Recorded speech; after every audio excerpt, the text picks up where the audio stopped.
shout out to Hoops Jargon, man. I'm gonna add you to the crew, man. This crew called Hoops Jargon. They've been getting at it, man. They the ones that's gonna grill you, man, because they majority are all Houston people. So that's shout out to Hoops Jargon. Shout out to Hoops Jargon.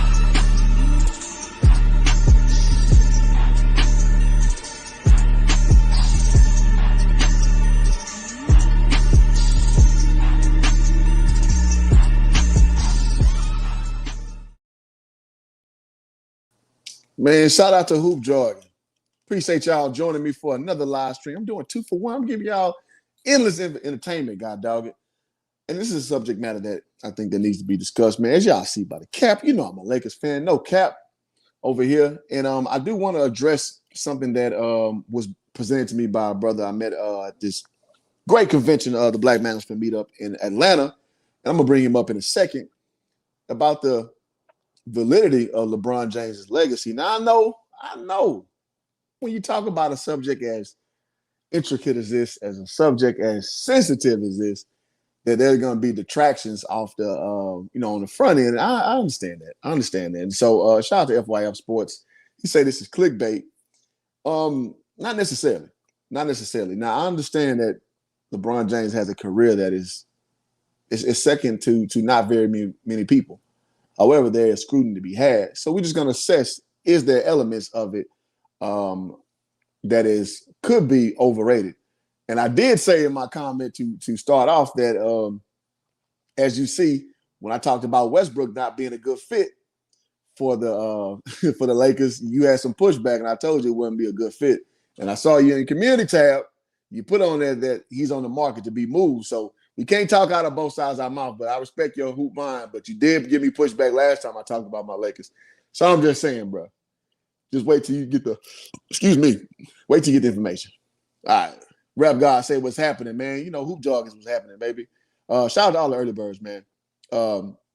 Celine, hoopy hoop. Here y'all go with this hoopy hoop shit. I'll take it. And I say, Man's Fair has some of the funniest content about Black women. Well, we got a lot about our women and men as well. Say, yo, we here between the game sports. My running dog, my Kobe to my Shaq, or whoever you want to say Shaq is Kobe. AD's game is suffering, in my humble opinion. Yes, that too. We'll get to all that. But without further ado, I want to bring up a fellow hooper, my man, SubZero. Yo, what's up? What's happening? Man, nothing much, man. Talk to the people and tell them, how you got the ability to speak on basketball. Tell them a little bit about yourself. So, I was probably a guy who I'm only about 6'1", 6'2". Didn't have a lot of natural talent. Born and raised in Montgomery, Alabama. Didn't really touch a ball in any type of capacity until I was in the 7th grade. I had the drive. I wanted it. I wasn't this great ball player, but I kept working, put my head down. Eventually, I was able to wind up going to Brazil, Sao Paulo, Brazil, after having played college at Tuskegee University. Shout out Tuskegee. Yeah, right. That's right. The T, the U, we are. That's the land of Derrick Jackson, huh? You like that one? Hey, man. Hey, I can make a video about that one, boy. He from Enterprise. I'm from Montgomery. I'm like, damn, bro. Like, what's up? Anyway, but great. I played for Ben Job at Tuskegee, which so let me explain who Ben Job is. Ben Job is hold on 1 second, sub. I got it. I'm so sorry. I just got through talking about Ben Job coaching at Southern, and I was going to leave Stephen F. Austin to go to Southern University, and Ben Job had just got fired. Legendary Ben Job, but I'm gonna let you keep rocking, man. Okay. I didn't know he coached at Tuskegee. So now let me say this, guys. If you're not familiar with Ben Job is the black coach that got taught by James Naismith. Okay. So as far as basketball concerned, then I'm gonna tell my son is when he get older. Is from the man that created the game to Ben Job to me, damn it. I played for it. I played this. I ran his offense. I did what I was supposed to do. I played the game. Crazy. As a Warrior, like in anybody that has played at any type of college level or higher, it's a certain level of respect. It's like a fraternity. Of course, NBA is gonna feel the same way. If a guy played D2, D3, I don't care. If he's NAIA, that guy is certain things that you can talk about as a ball player and we all can relate to. Absolutely. And so if I say, hey, the eye test, they know exactly what I'm talking about. Right? It's the reason they're talking about trading Anthony Davis right now. Because in this day and age, it's all about stats. So people will go to the internet. Well, I mean, he had X amount of points, X amount of rebounds. And I mean, you can't really say, so it just depends on what the narrative is. Because right now, as we look at it, presently constructed, Westbrook is on the chopping block, but he's almost averaging a triple-double with LeBron James on the team. Mm-hmm. Quietly. He's like, if he has a couple of games with a bunch of rebounds and assists and another game with a bunch of assists, he pull those averages up, he's going to mess around being averaged another triple-double on the team with the Lakers. But I don't, by any stretch, think that you can win with Russell Westbrook. I would not want him on my team. You're going to get no pushback on this channel for that. And I made several videos that got pushback, and that's why I led in with. So, yeah, no, you'll get no pushback over here. Yeah, and he's a great physical specimen, great athlete, just not a smart basketball player. And I think that he has made a lot of ill-advised decisions in late games where it was a hit or miss situation. He made key turnovers. You can always trust him to do, and if I'm a coach, I'm going to trap him by trusting him to go in the lane, ill-advised, and then you collapse on him and he jumps in the air without knowing where he's going to throw the ball, which you should know that in like the 5th grade, not to leave your feet without knowing where you're going to lead him, especially as a point guard, but he doesn't. And so he'll do that. And this guy's been in the league 15, 16 years doing this. So at this juncture, I just don't see him as a smart player, but I want him to stay with the Lakers. I don't want him. No, we don't. Nope. I want him. Let me tell you why. We're gonna get there. Let me stop talking. Go ahead. I got a lot of reasons why. Let's go. Don't wish that evil on me, Ricky Bobby. Don't do that. Don't do it. Well, so and I like how you preface your statements that there's a general level of respect that we got. Even if we critique people harder than others, there's still a general level of respect that we have for basketball players. No matter because I don't like Russell Westbrook. Everybody know me. But I would never say he's trash. I would never say he can't hoop. Because to you get to that level with that limited IQ that you have, that just shows how great you are on damn near everything else. Well, besides shooting. You know what I mean? So I do want to respect the level. And shout out again to my boy Between the Game Sports. We talked about that on our stream. Like when you play against NBA level, when you're in the same room with NBA level, you know what that feels like compared to you having played college, having played overseas. NBA is a whole different stride. And what we said, Sub, is we talked about Carmelo Anthony. We played in a speaking of Carmelo, a fellow Laker. This just sound weird saying that. It don't even sound right. So Carmelo Anthony, same age as me. We played in a tournament our senior year. Carmelo Anthony played exactly how he played now when he was in freaking 12th grade. Exact same way. And when I saw that, I was just like, damn. In my naive mind, I still thought I could go to NBA being 6'7". But I knew that dude right there, I can't mess with that dude. Like, I don't know what he learned. I don't know who taught him the Jedi tricks. I don't know nothing about that. So there are levels to this, like Meek Mill so eloquently said many years ago. So, but let's get to it. So I want to give him background that you're not just some dude in a suit with behind an avatar, that you actually got some basketball experience at a high level playing under Coach Job, which I told you I almost did under Southern. If y'all play back my live stream from earlier, I kind of went over that. But let's get into it, man. LeBron Ramon James. Yes, sir. Is his legacy overrated?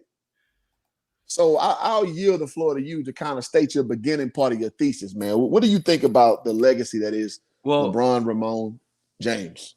I'm going to say it like this, man. As far as LeBron James, let me first start by saying he is either a top 10 to top 5 talent, okay? So when I say what I'm about to say, take in mind there should not be any anger. I shouldn't be called a hater if I say that the guy is one of the 10 best players to ever play, or at least 5 best of all time, then you should never say, oh my God, he's a hater. No, I'm not a hater. I'm just speaking my opinion. Now, the reason I would say he's overrated, this is just from my own experience, I can never respect you as a ball player if you have to, like, you ever been to the gym, and that's why I like to talk to ballers. You ever been to the gym and seen that guy that he looks at who's playing, he say, you know what, I don't want to play with them. So he'll move down 3-4 players. He'll call his friends. They'll wait till he's like, hey, you know what, man, go ahead. Y'all go ahead. Then he'll get his 5. He get 2 guys that play overseas, a guy that played college. He the weakest link.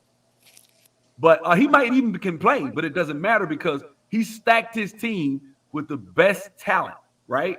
Okay. And it's like, okay, you stacked your team with the best talent. But then the reason I don't really feel like I feel like his legacy is overrated. He's the first player in modern history that I've ever noticed. Nobody ever talks about this. He's the first player I've noticed in modern history that infiltrated the media. He is interesting. He has infiltrated the media to the tune of, like, when you listen to Michelle Beadle, when you listen to people that have worked at ESPN that don't work there, like Paul Pierce that got terminated. These people they spill the beans, and this is, I'm not even getting into his stats yet. I'm just talking about the overarching aura of him. Spill the beans that he has power at these networks, and he wields that power with an iron fist. And he will, if you don't think that he is the greatest, you will be removed. If you don't think, if you dare challenge his authority as the greatest of all time, right? And if you don't call out ESPN, notice ESPN has done a myriad of times. ESPN has went and decided to say, you know what, we're gonna cherry pick these stats, and we're gonna say that, well, LeBron James is more clutch than Michael Jordan, and they just say that in a sentence. And what they're really doing is they went and they say, okay, we can't go regular season because Jordan has way more. Even though Jordan only played 11 full seasons, and we're gonna get into all this, Jordan only played 11 full seasons in Chicago. Jordan still has 7 more game-winning shots than LeBron James. What they mean by he's more clutch is they're talking about the playoffs, right? These are, and I'm saying this about the media. They're not being honest. They're cherry picking stats. They're doctoring. Well, LeBron James is the first player with a toothache to go and hit. I'm like, damn, what is this stat? Why do you bring up these crazy stats to try to prop him up? And I started realizing, man, this guy has bought out the media. He has Shannon Sharp. He has Nick Wright. He has. We know he got Nick Wright. Yeah, he has Jason and Shannon Sharp too. Yeah, they about the same. And the thing is, guys, I'm not by any stretch none of what I said is tearing down or diminishing him. Okay? What I'm saying is, I have to take a notch off you if you need to buy the media. If you need to go and get Shannon Sharp to make excuses for why you threw the ball off the rack and caught it and dunked it, then you showed up with a rap. And then you lied. This is a story. He literally lied and said that he punched the chalkboard. Yeah. And then the people in Golden State came out and said there was no chalkboard that was cracked. Didn't know that. Yeah, but that's the official story, right? You have people like Brian Windhorst in the media. You push and get a little testy with him. Brian Windhorst, who's supposed to be neutral, decides to, hey, look at this. He swung at your nuts. You probably can get him suspended. This is what they did. And this guy got suspended, right? You got guys like J.R. Smith. These are just, I'm not even going into LeBron and the stats and none of that yet on his legacy.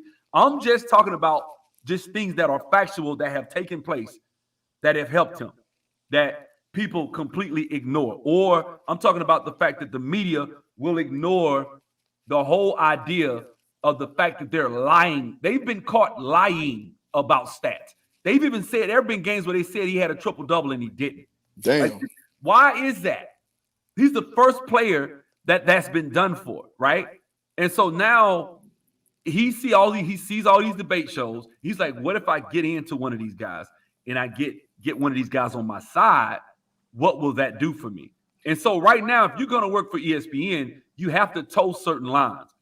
That's why you see Stephen A. Smith saying, well, he's a great father. He's a great philanthropist. He's this, he's that. But you shouldn't have to do that. This is basketball. And let me sidebar real quick, because I made a meme that went like dumb viral in 2015 that just was playing around. And luckily I put my earmarker on it back when we didn't know what memes, we didn't know what viral was like that in 2015, not like that. And it's literally something I posted in my sports group that got reposted through America, the world. And I was just searching that. That's why my head was down. But I made this meme, and it was prophetic. It says, LeBron's the first player after 1973 to have 5 points, 3 rebounds in the first 6 minutes while shooting 68% from the floor with the air at 75 degrees. So it's funny because that's what ESPN, you remember like the meme preface was like, exactly. ESPN be like, as y'all see in the water market, what does it say? At Hoop Jargon. So this was back when, again, this was early, like I was probably like early 30s. You know what I'm saying? And so I put it out because, and then it just caught fire on the internet. So I never got credit for it as far as, getting no type of monetary gain, but that it went stupid viral because it's like what they say, the best jokes are laced in truth. And to your point, these manufactured, and as my boy Will said, these Frankenstein stats, they lead to this disdain because it does lead to the overall mystique of a player. And if you control the media, what they say, the pen is mightier than the sword. So this is not a far-fetched notion as we move forward. So go ahead, sir. I went to a Lakers game back in 2019, 2018. They came to Atlanta. It was the game right before the year that they didn't make the playoffs, right? And LeBron, they came to Atlanta. It was before the All-Star break, and the crowd was booing, right? Because they just weren't impressed with him. You know what I'm saying? I literally was there at the game, right? And at the end of the game, I think he had something like 36 points, which I'll get to that in a second. But I said, I'm going to go and hold my nose and watch all these sports shows tomorrow and see what they say, because they was already talking about trading the whole team, right? Yeah. And I hate it because it's hard, because it angers me to watch it. I'm like, call the game fair, right? As much as I'm a Michael Jordan guy all day, but when Kobe did his thing, I'd be a hater. If I didn't say around 2004, Kobe was for real, right? Oh, yeah. I would be a hater. I said, man, come on, man. Kobe was 2000. I say around 2005. 2005 Kobe. 05, 06. Kobe's unstoppable. That was just ridiculous, right? Yeah. And so I hadn't seen that since Michael Jordan. And so for people to sit up here and say that LeBron has ever been that, I've never seen that. I've never seen LeBron be a guy who, and this is what I mean by as a ball player. There's a difference in a guy who can, as the game is running up and down the floor, we getting dunks, he getting a bunch of layups, or he getting a few fouls, he might hit a jumper here and there. And he got, over the course of the game, he got 28 points, right? Mm-hmm. And then there's a difference when the guy has 12. Like when I went to see Kobe, when he was playing Joe Johnson one time in Atlanta, right? And I'm sitting like right near courtside, and I'm watching. And Kobe, the whole court game was just almost like he was just halfway playing. He had like 12, 14 points. Kobe wound up with 36. Kobe went, and that fourth quarter came, he woke up. And you could just see the difference between him and everybody on the floor, right? Mm-hmm. The difference with LeBron is he brings a certain level of athleticism and mixed with a certain level of agility in size. But I'll never take that and poo-poo that and say he's a scrub. No, LeBron is not a scrub, right? I would trade careers with LeBron, and sure, everybody would, right? Exactly. So nobody's saying, and I just said the guy's one of the best 5 to 10 players that ever played a game. But when I hear him, and another reason I'm not a fan, as I listen to him talk off the court about Michael Jordan, he would try to diminish Mike's greatness. Like, for example, when I think he was talking about the Portland championship back when Mike was playing, he said, well, he didn't have anything to do with that 3 that Paxson hit or something. He said Scottie Pippen or Horace Grant passed him the ball. He didn't touch it. What LeBron left out was Michael Jordan scored all 16 points in the fourth quarter that whole team hit, right? I'm like, they wouldn't have even been that close for Paxson to hit that shot had Michael he didn't go do his job. Straight frenzy, right?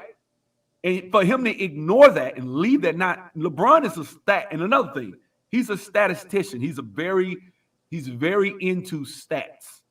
And what we have to do is we have to be able to dislodge somebody that's a statistical fanatic from someone that is really about that life. You get what I'm saying? Like, yeah, I don't think misses don't matter. I'm trying to win. Exactly. Like like for example, and this is the type of thing I'm talking about. There are people that will literally think that Stephen A. Smith got his butt handed to him by what's the guy name? What's the guy? JJ Redick, right? JJ Redick. Okay. And the question was, who was more feared, LeBron, Jordan, or Kobe? And I'm just sitting like, nobody feared. I've never seen anybody afraid of LeBron. If anything, people are talking crazy to LeBron, and after the game, they're going to go get a drink with him, right? LeBron's going to probably go to the club. They're going to all hang out together. It's not the same. Kobe, if you dare utter some shit about Kobe, look out. The next game, everybody was watching because you were looking for an ass whipping. And when Kobe got hurt, that late in his career, the guy hurt him. I think the guy made him break his ankle, did something to him. And Kobe wanted to play the guy from Duke, Dante Jones or whatever. He was like, man, I can't wait to play him next year to kill it. Like, that's the mentality. He was a killer. That's what Kobe's on. Assassin, right? You know what? Okay, I like that because that's been LeBron's MO forever. It's been like, we buddies, but I'm gonna like stab the shit out your ass in the back. Exactly. Arm on your shoulder, but I'm gonna hit you in the ribs. Yeah, because it's almost like kill you with kindness. It's like it's hard to hate him because that's your homie, that's your peer. And I give Draymond Green a lot of credit because he actually tried to make a legit enemy out of LeBron. And to your point, I never thought of it this way. Who's really just, outright said that I don't like that dude. He dirty. I want to take him out because LeBron is with that, again, that buddy up stuff. Because and you can, guys in the comments, y'all can detest this, but when a dude is so congenial that he wants to be in your favor, it's hard to hate him. It's hard to hate him. And guys, generally, this is just a psychology thing. You generally pull up a little bit when you kind of like the guy. And it's easier to get up for a guy you just hate, a guy you just don't like because they're aloof, because they're combative, because they're competitive in the sense where their personality is off-putting. And that's what Kobe Bryant was. And he did not care about being that guy. So to juxtapose the two, it does kind of soften the competition from a mental standpoint if you kind of like the guy. And it's hard to kind of go at his neck the same way you would as somebody who you would view as, quote unquote, like an asshole. Go ahead. Well, I mean, that's the thing. I have no problem with a person saying LeBron James is a great player. But as I watch him based on the eye test, I have never seen anyone that fears him like that. He's not a guy that you would fear. LeBron James is not a guy that you go out and say, oh my God, so-and-so said this on Twitter. Let's see if LeBron goes. LeBron gives him 55 or 60, right? You're not going to see that. Now, LeBron has games where he hit 50. He has games where he went for 50. I'm never going to say he's never did it, but I honestly feel like he didn't know the shit was going to happen. It's not like he did it on purpose. It's one of those, like I had a game where I went for like 47, right? I didn't know the shit was going to happen. Yeah. It just happened because I couldn't just turn it on and just like, you done made me mad. I'm giving you 50. Yeah. Kobe, if you piss Kobe off, you're going for 50. Now, we're not even going to talk about Michael Jordan, right? Because this is well documented that if you say something to Michael Jordan, if you even look at him wrong, you're going to get 50 points. He's going to destroy you and probably try to rip your heart out your chest and end your career. Now, the fact that JJ Redick, who played in the NBA, he knows this, man. I'm a ball player. You a ball player. You know damn well LeBron ain't got that killer instinct. He's not a guy. He does not have a killer instinct. Everybody says that. But for it come and goes. It come and goes. I think I've seen it, but then I think Yeah, you're right. You're right. Yeah, it come and goes. I've seen it, so I'm not gonna act like the that. The fact that it come and goes, I wouldn't call that a killer instinct. I call fair it enough. That's fair. I call it killer instinct. Let me say this, sir. Go ahead. For those who didn't play on a high level, college and above, there's a pecking order on the court, man. Like me, I was real good, and I didn't mind having the ball in the clutch, but it wasn't like, yo, give me the motherfucking ball. Y'all get the fuck out the way. I wasn't that kind of guy. I was like, hey, if I get it, cool. I'm gonna do something with it because I know what to do with it. There's a difference between a guy like me who like, yeah, I can handle it if you give it to me, and a guy like, give me the goddamn ball, get the hell out the way. There's a difference. There's a huge difference with those kind of guys. And it's funny how basketball is a microcosm of life. Guys who are like that, people generally, because I consider myself more of an alpha type guy. But when it was I think that's an apex alpha. When it was a guy like that, bro, you got it. You better not miss it now. I'm going to get on your ass if you do some bullshit. But I'll defer to a guy like that who got those kind of stones where I'm taking it and it's make or miss, win or lose on my whim, and I don't care what the results are because it's going through me. There's a lot of credence to a person who has that type of personality because it's not the same. It's not the same. That's it. And my thing is, man, ultimately, let me say this, man. I'll be the first. Like I said, LeBron James is a great talent. Okay, I got to keep saying that because one thing I've noticed about black. Hold on, so I got to do it. I see this comment. I can't let it roll. LeBron ain't even a scorer first. He's gonna end up being the greatest scorer of all time. That man's a GOAT.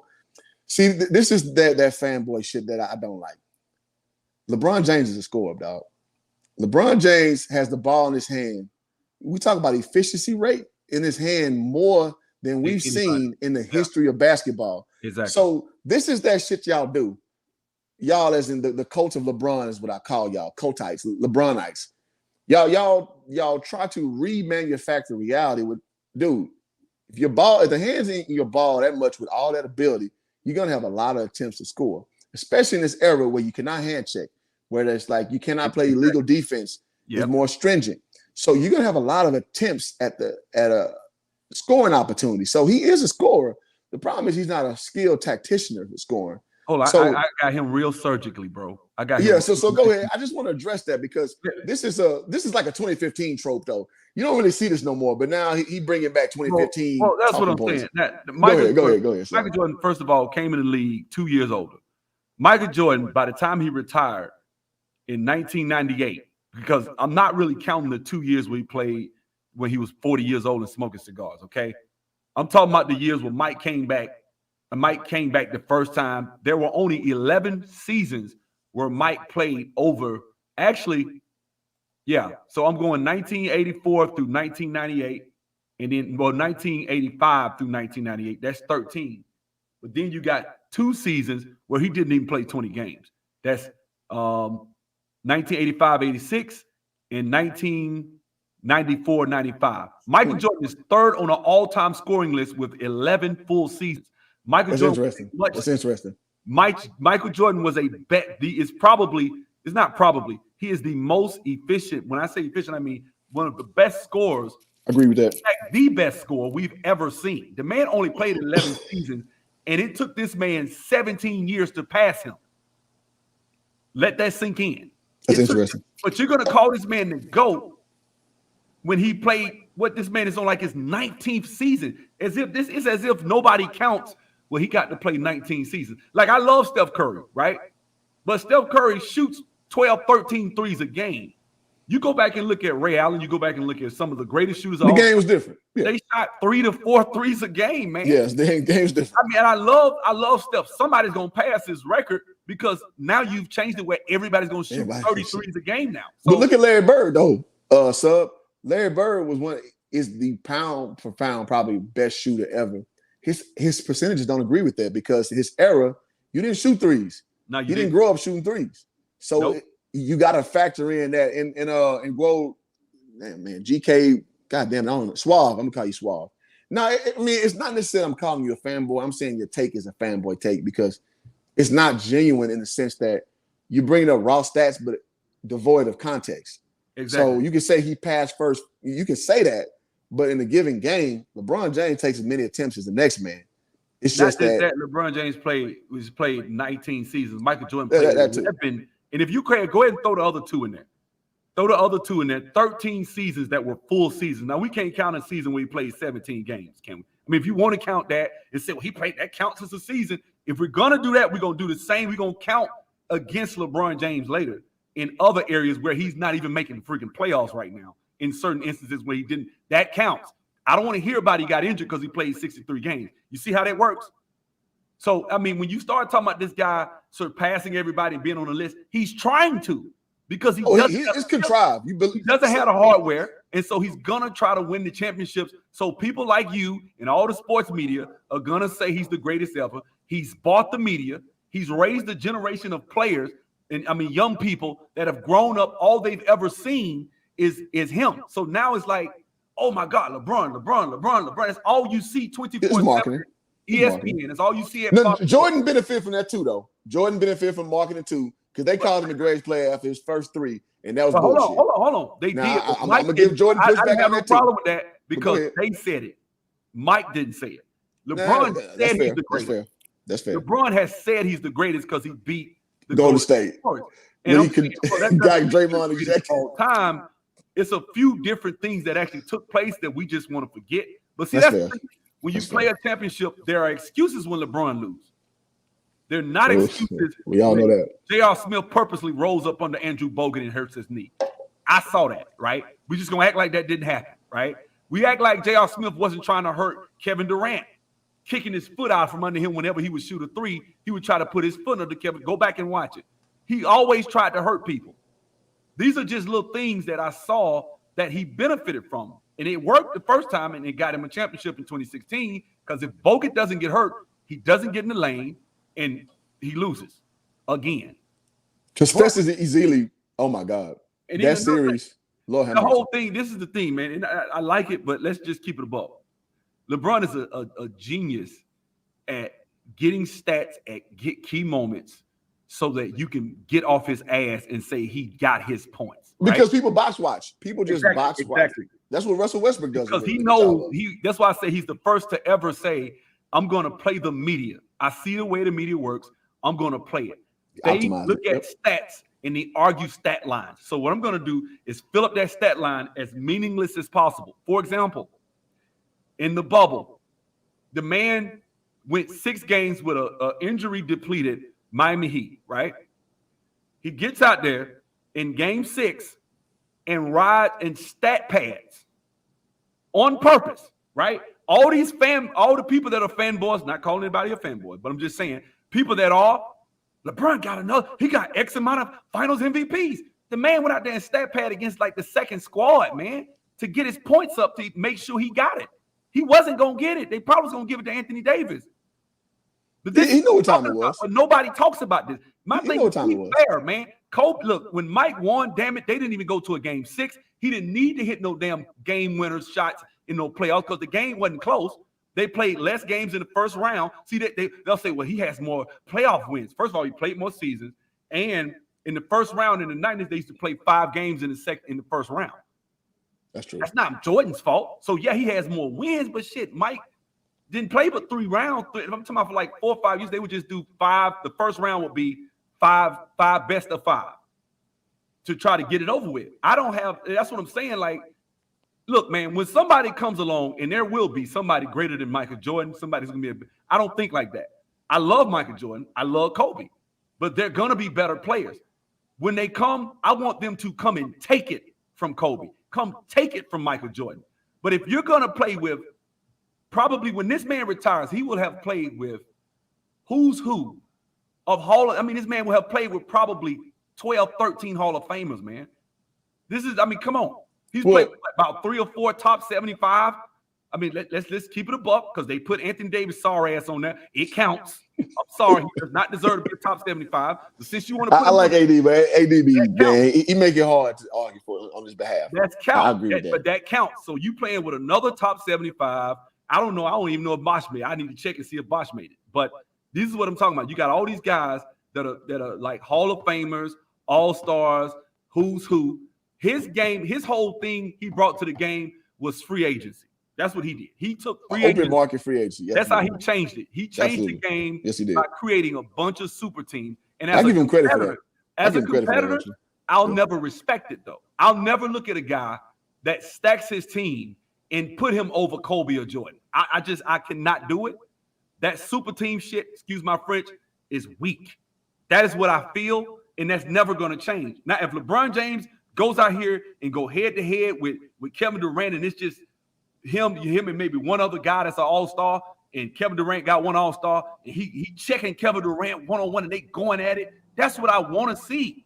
It ain't happening. You don't play defense like that. So. When you go up against him, when he goes up against him, he's going to probably put some no-name guy's going to check Durant. Durant's going to give him the business. And this is how I know this is true. The 2 championships where Durant won Game 3 in Cleveland, go back and look at this. Third quarter, there are always key moments when the game burst open, right, in the finals. In Game 3 of the finals, both times, Kevin Durant got the ball. It was a crucial moment. Kevin Durant's running up court. They making a run. Cleveland's making a run. LeBron James, you can go look this up. Look this man in his face. Saw him. Could have picked him up. But he made the decision to fall back and let J.R. Smith check him. Well, he wet J.R. Smith up every time. One, he broke the game open. He did that every time, both years, and he refused. He cowered. He ran. I call him a coward. I still think he's, like I say, he's one of the 10 greatest. But the man's a coward. And one of the things I don't like, another thing I don't like, us as black men, because some guy made an investment and started a school. You going there? I got to. Because he started a school, or because he put Rich Paul, his friends on, and man, they got Maverick Carter, they doing this. Man, he making investments. You pulling the black man down. Look, we talking ball. We talking basketball. I'm a warrior, bro. We talking ball. That's all we talking. Off the court, I don't care about his philanthropy. Hey, great father, married the mother of his kids. Hey, more power to him. You never hear me drag the man about his kids, about being a father. I think he's a great father. I'm talking about that ball, though. Yeah. I'm talking about putting that ball in that hole, and I'm talking about being a warrior.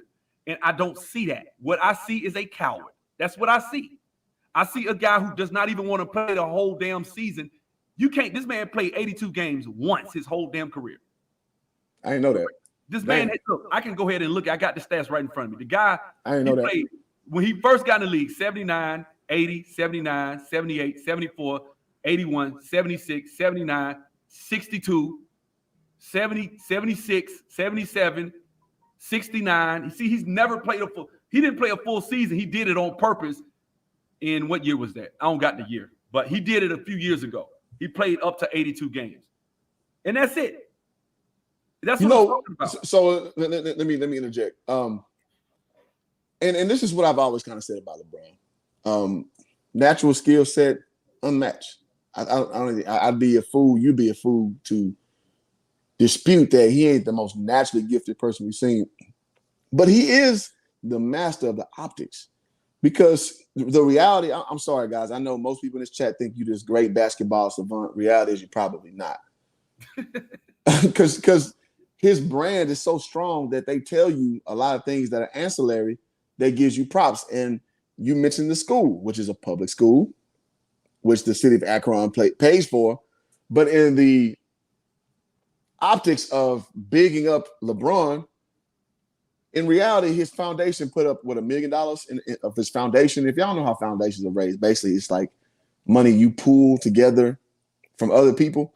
And I'm not knocking him for that because you're using funds that other people gave to you to put towards a good cause. Fair enough. But to say he built a school when a guy like Jalen Rose really built a school, but he put the front money up for a public institution, I don't give you credit for that. If you're trying to sidebar actual, like you said, ball. If we're talking actual hoop stuff, I don't give you credit for that.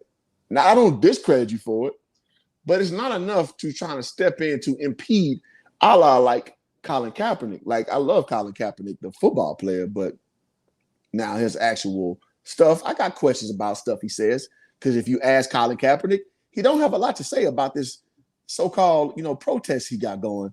When you ask him, he don't have a lot to say. So I got questions, even though I got a Colin Kaepernick jersey hanging in my closet right now. I've always liked Colin Kaepernick. So the optics don't measure up with the career is the point I'm making. So in this instance, you got to watch it because, to your point, Sub, LeBron has mastered the art of the sliding hand, almost like some Chris Angel shit, where you believe the whole thing and you don't necessarily know why you believe it.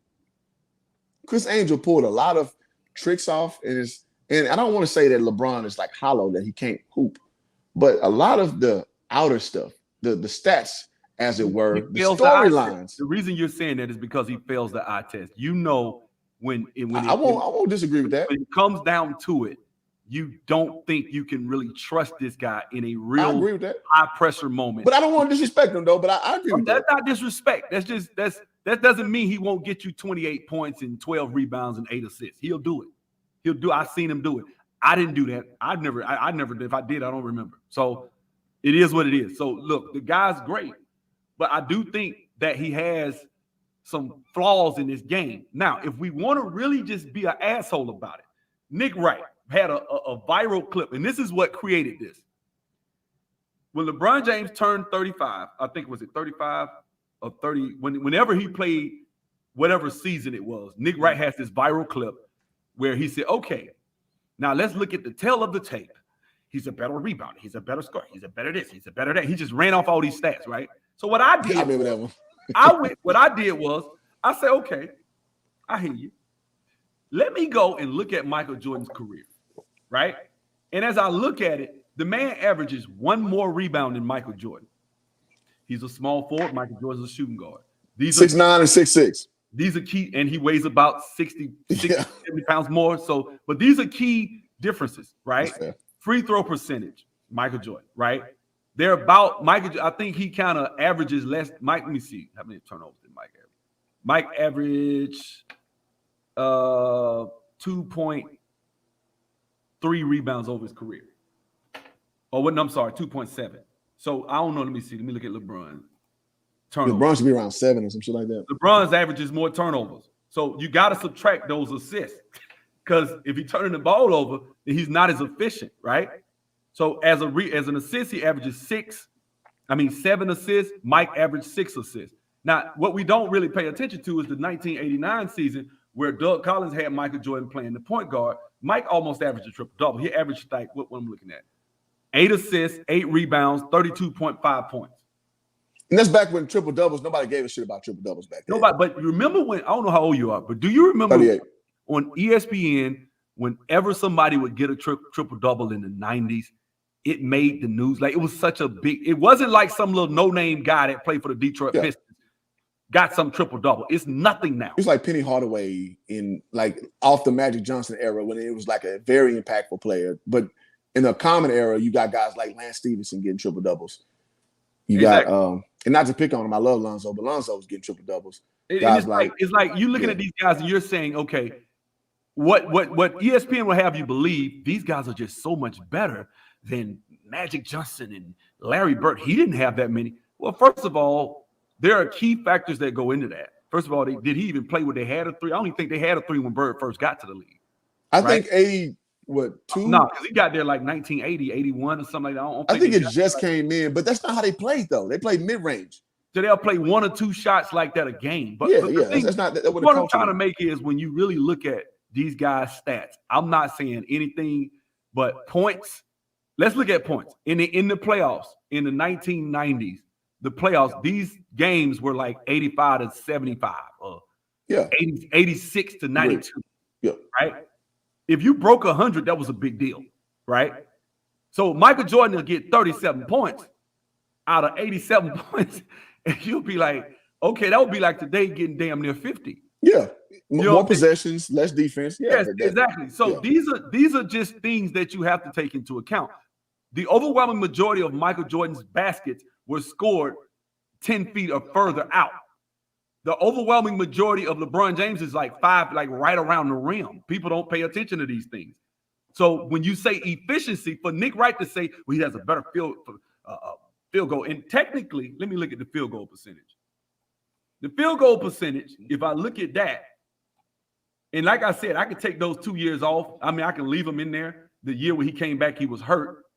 He only played 18 games. If you want to try to be an ass and count that, go right ahead. But if I were to take that out, and then take back the year when he came back from baseball, 94, 95. Let's take that out.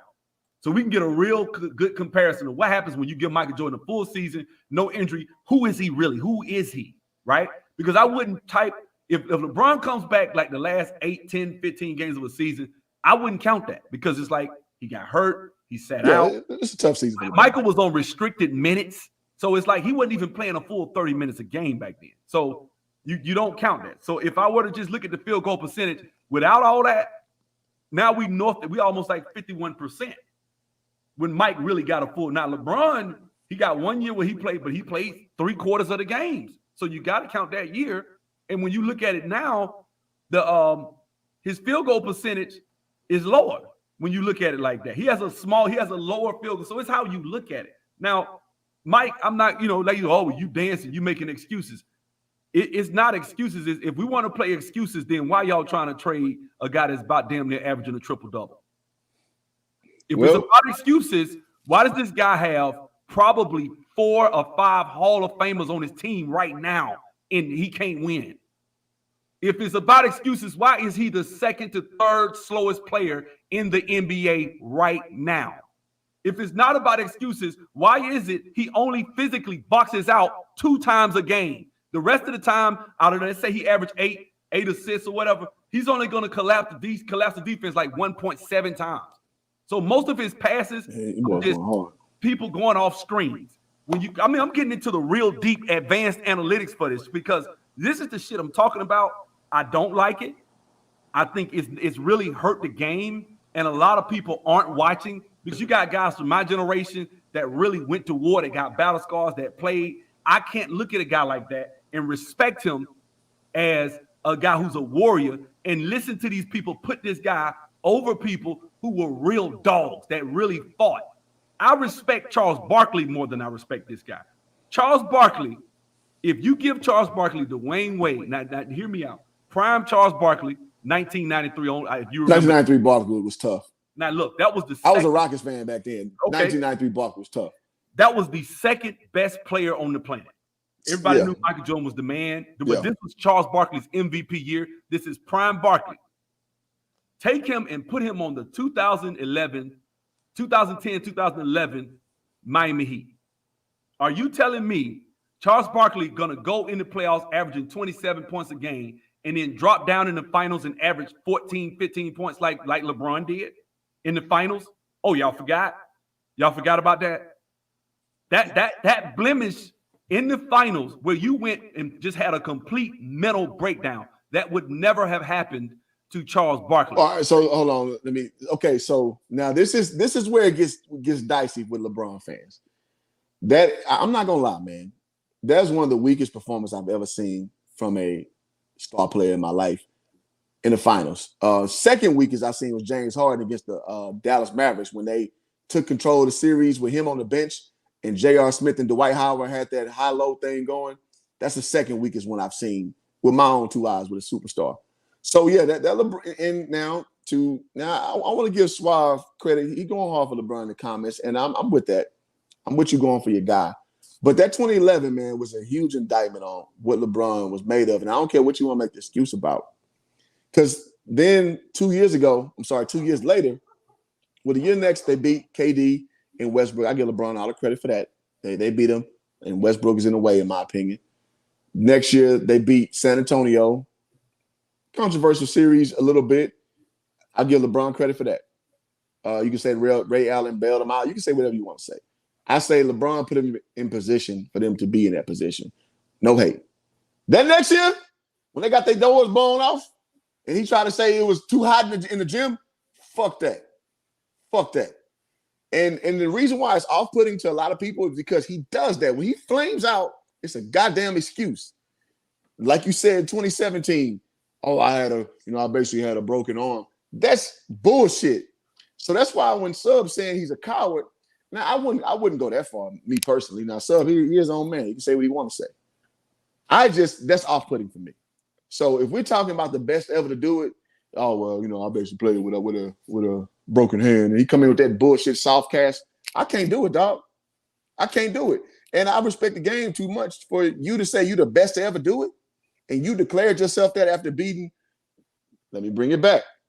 Golden State, when Bogut went down, when you provoked Draymond Green, which is a shrewd move, it was smart. You walked over him, and you know how basketball go. Sub, you know how it go.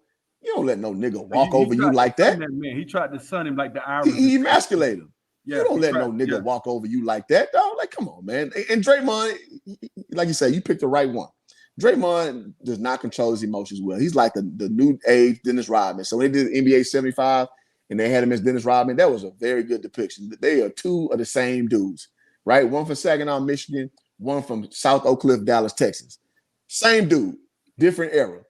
But please don't skip over 2011. I just really did. Well, no. I'm just setting the boundaries of like what made him say he the best player ever. Like, yeah, you kind of contrived that though, homeboy.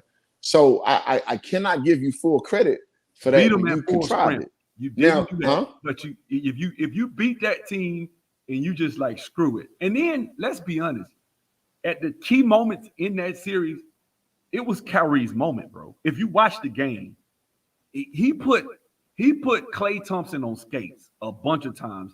Klay Thompson couldn't check the man. Can't nobody hold Kyrie Irving. Can't nobody hold him. I agree. So, but these are the things that the media. That's why Kyrie left. Like, damn, man, y'all gave this whole championship credit to LeBron James, and these young fanboys, they're blind. They don't see it. This man, and I'm looking at 2011. This man averaged in the finals 14.3 points.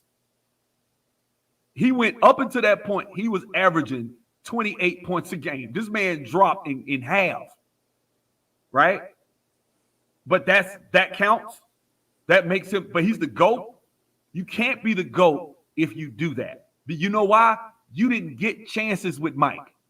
Mike didn't give you, he didn't give you no game 7. You ain't getting no game 7 with Mike. I don't care if you're on the road. Flu game. Mike gonna give you what he got to give you. That's the difference. You talking about perfection. You really struggling. The year that Mike lost it, one of them years he lost was the year he only played 15 games. This is what they're doing. They're going and cherry picking on television with the media. All these games. I didn't know he played 15 games that year. Damn, I'm tripping. Bro, I need to get my knowledge up. Bro, go back. What year is it? 80. Michael Jordan, 1985, 86. 18. I'm looking at it. It's 18 games. 18 games. And semantics. And he played 17 in 1994, 95. I didn't know that. You see Shannon Sharp and all these guys, well, he lost in 95. He lost in like, damn, the man had a broke leg, and then he came back out of shape. Y'all want to count that?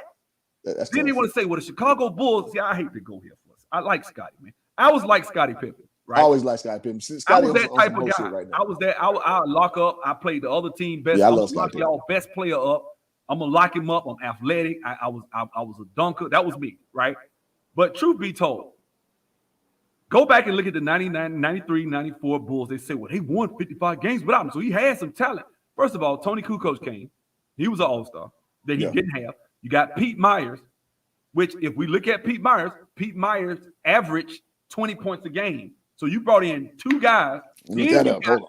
Pete Myers. I got to look that up. Yeah, look at Pete Myers. I got to do my due diligence there. All right, go ahead. Pete Myers was balling, and you had that. But what happened when Horace Grant left in 94, 95? The Bulls were struggling. Orlando got good. Well, not only that, it wasn't just Orlando got good. They were struggling to make the playoffs, and Scottie Pippen was on the trading block. See, these are little facts. They were talking about trading Scottie because he was talking slick to Jerry Krause in the media, and they were having. See, these are things that I remember vividly, right? See, that's a little bit before my era, so I don't remember those. I'm telling you, this is what was going on. That's fair. Scottie Pippen had an all-star game, just to show y'all what Michael Jordan was about. Scottie Pippen had like a little celebrity game in Chicago at the Chicago Stadium, right? So Mike was playing baseball, and he talked to Mike earlier, and he was like, yeah, man, I want you to come back, and I want you to play in this little all-star game. What Scottie was thinking was, I'm going to get Mike up here and beat up on him because he out of shape just to make myself look good in front of Chicago people, right? Mm-hmm. So Mike comes back, but he don't know Mike been working. Mike came in there. And this is when Mike was playing baseball. Mike came in there and demolished Scottie ass. And Scottie was like, damn, man, you been working out? He's like, yeah, man, I've been doing a little something. You know, it's kind of like when Superman and Superman 2, when he came back, yeah, I've been working out. Like, he came in there and just beat him down. I love Scottie Pippen, but the points I'm trying to make is when you go and try to find 1 or 2 points to diminish somebody's greatness, it only makes me go and cherry pick and find keys. Now, I don't have to cherry pick with LeBron. I can pick when he missed the playoffs. I can pick he stacked his teams. I can pick all these different statistics about LeBron James and his stat padding that nobody wants to really acknowledge. You definitely stat pass. The guy is the master of it. He gets a lot of meaningless stats that the next day keeps people off his ass. When he got a game and they lose it, he makes sure he do his part. Now, moving forward, he will never have any more excuses to have to make. You know why? He's old now. So from now on, for the next 3-4 years, or however long he tries to play till he catch up with Kareem, and he's trying to get his son drafted so he can play with him. When his son goes and they play together, he's gonna always say, when he go off and hit 30, oh, LeBron's, oh, look at him. Look at how old he is and look what he's doing. He's that great.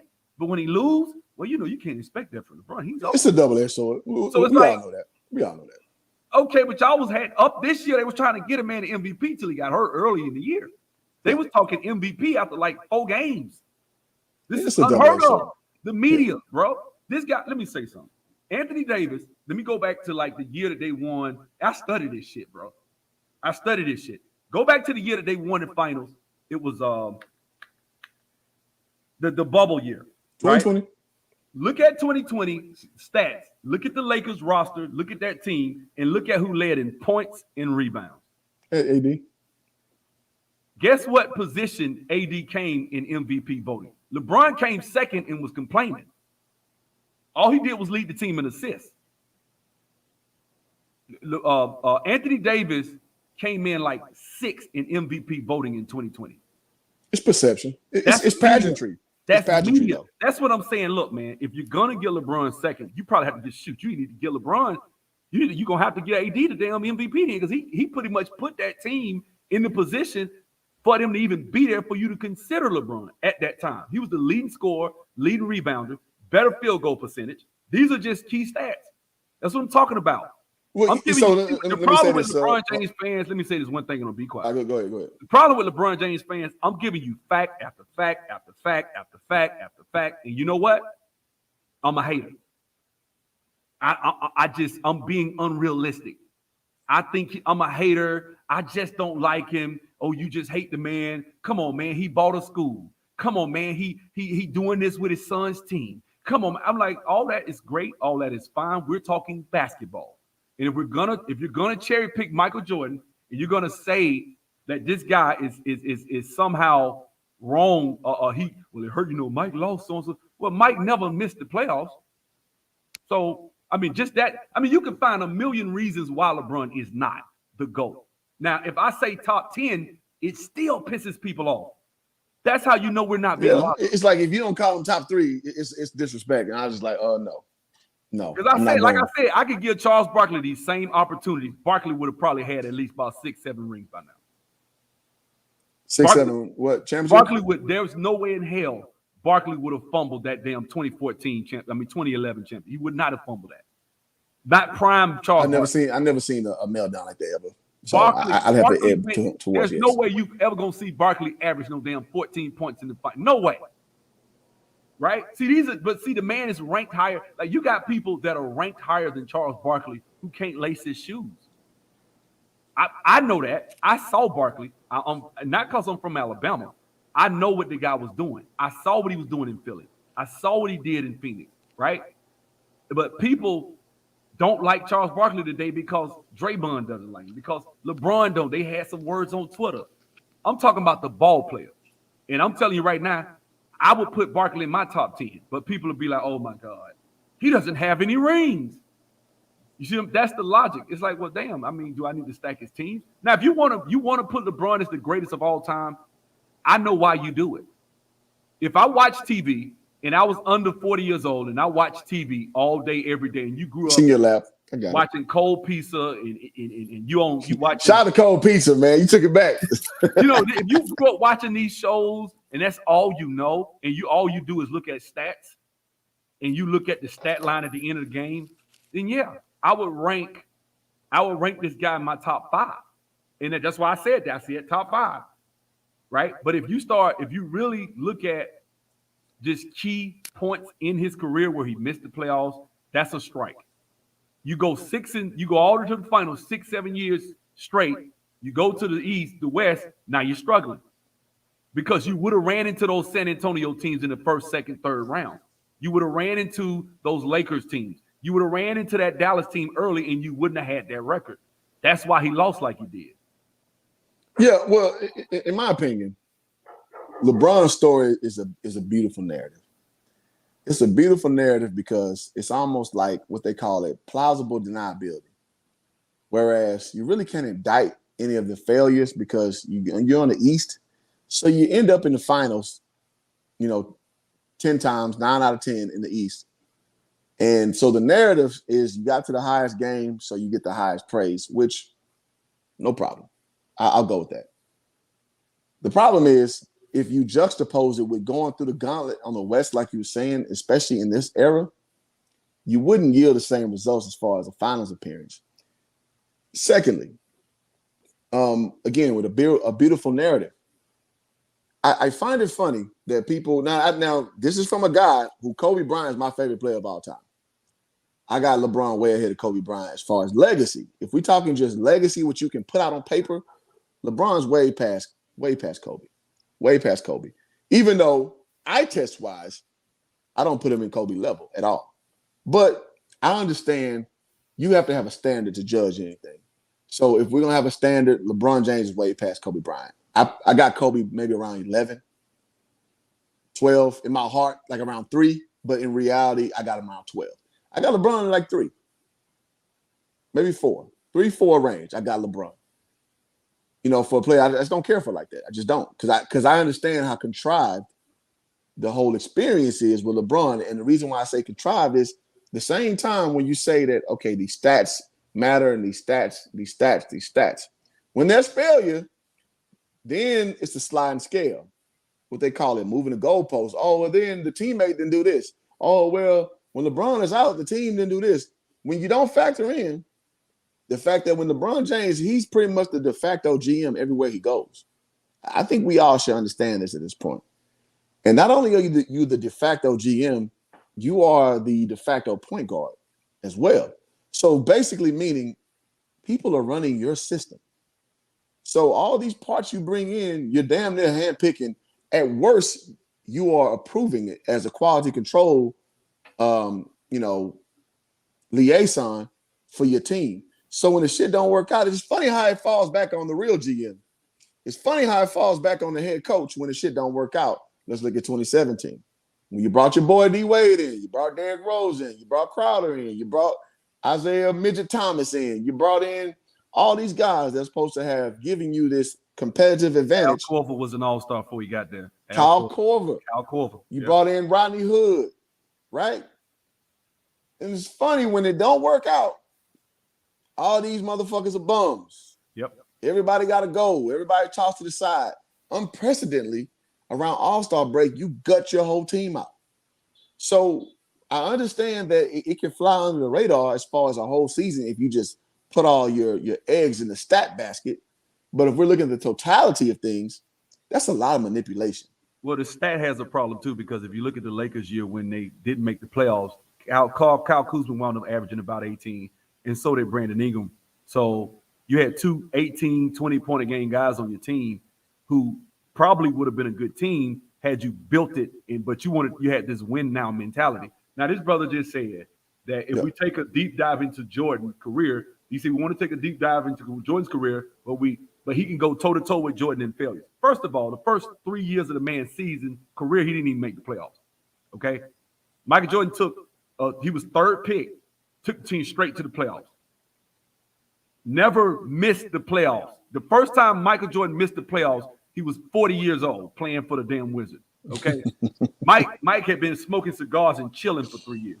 That's when Mike finally. It matters. I'm 38. It matters. But that's what I'm saying. So when we talk about these things, you talk about failures. First of all, the years that they talking about Mike left, Mike lost. Those are years where LeBron, if you were to go toe-to-toe with LeBron, he wasn't even in the playoffs. So Mike already did more than him just with his first 3 years while leading the league and scoring. Hold that thought. I saw 2 comments I want to attack this. Hold that thought, 'cause I know you about to cook. So LeBron led the league in assists, not only dominating in 2020. Now I'll give his props. You know, LeBron James deferred to AD.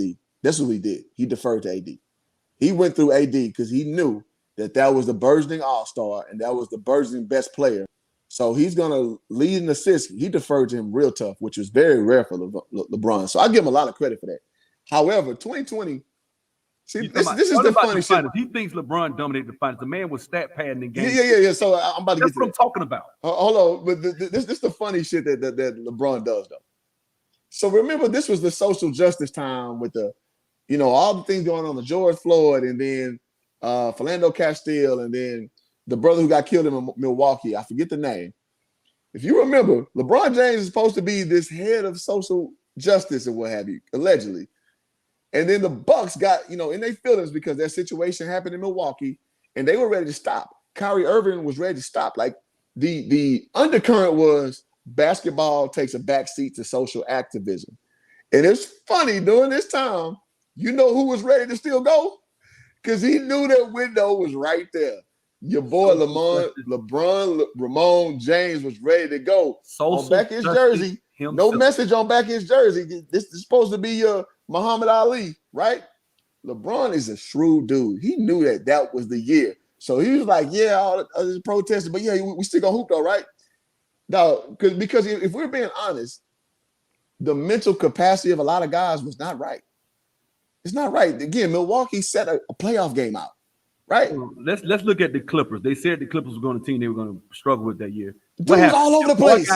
He got caught up at Magic City. She's all over the place. Yeah, what's his name? Lou Williams at Magic City on Monday getting some wings.